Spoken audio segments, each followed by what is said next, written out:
পড়বেন এক বিস্ময়ের জগতে। প্রথমেই দেখা যাক গন্ডার।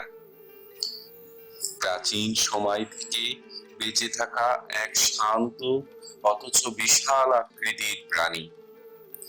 তার ভারী শরীর, তার শক্ত খোঁচা যেন প্রকৃতির প্রতিরক্ষা বর্ম। তারপর নজরে পড়ে হরিণের দল। চোখে বিস্ময়, পায়ে কবিতা।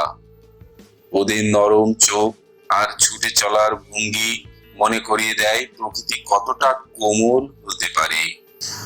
এবার সামনে আসে চিড়িয়াখানার সবচেয়ে বিশাল সদস্য, হাতি। শান্ত অথচ রাগান্বিত ভঙ্গিতে হেঁটে চলা যেন প্রকৃতির বিশাল এক অভিভাবক। চোখে আগুন, শরীরে ছোপ ছোপ ডোরাকাটা দাগ। এই বাঘ যেন প্রকৃতির গোপন শাসক। তার গর্জনে কেঁপে ওঠে আশপাশ। তার নীরব দৃষ্টিতে লুকিয়ে থাকে এক রাজকীয় অস্তিত্ব। তার পাশেই আর এক রাজা, সিংহ। মাথা ভর্তি জট পাকানো কেশ, শান্তভাবে শুয়ে থাকা সেই দৃষ্টিতে আছে এক ধরনের আভিজাত্য। গর্জন না করেও সে জানিয়ে দেয় সে প্রকৃতির রাজা। তারপরই দেখা মেলে জেব্রার।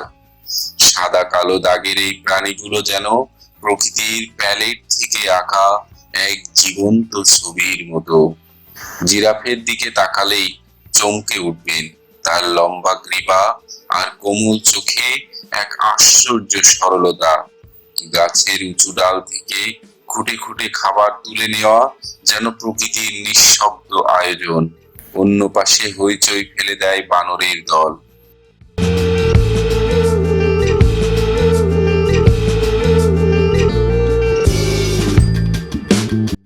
এক জায়গা থেকে আর এক জায়গায় কখনো বাদাম ভাঙছে, কখনো বা দোল খাচ্ছে, আর দর্শনার্থীদের নকল করা তাদের প্রিয় খেলা। শিশুরা হাসে, বড়রাও মুগ্ধ হয়ে তাকিয়ে থাকে।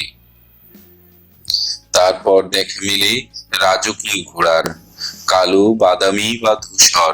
তাদের লম্বা কেশর আর চওড়া পিঠ যেন এক সাহসী সৈনিকের প্রতীক। কিন্তু ওদের চেয়েও বেশি দৃষ্টি কাড়ে বেবুন, অস্ট্রেলিয়ার অতিথি ইমু। এখানে নিজের রাজ্য বানিয়ে নিয়েছে।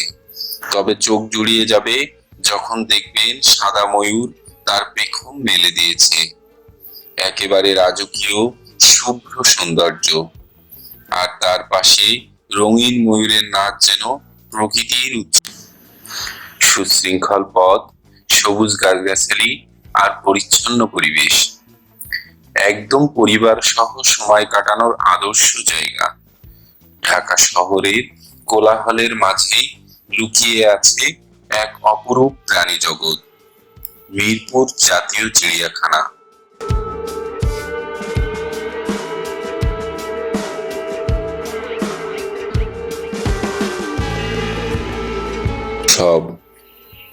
তবে সব পাখির রাজা যেন মদন টাক। আকাশী নীল পালক, উড়লে রঙিন রেখা টেনে দেয় আকাশে।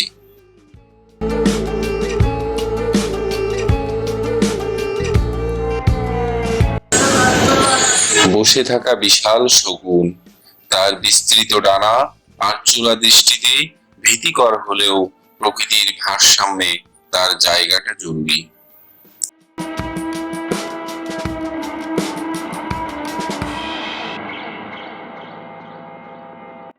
জলের ধারে দেখা মেলে ওটারের।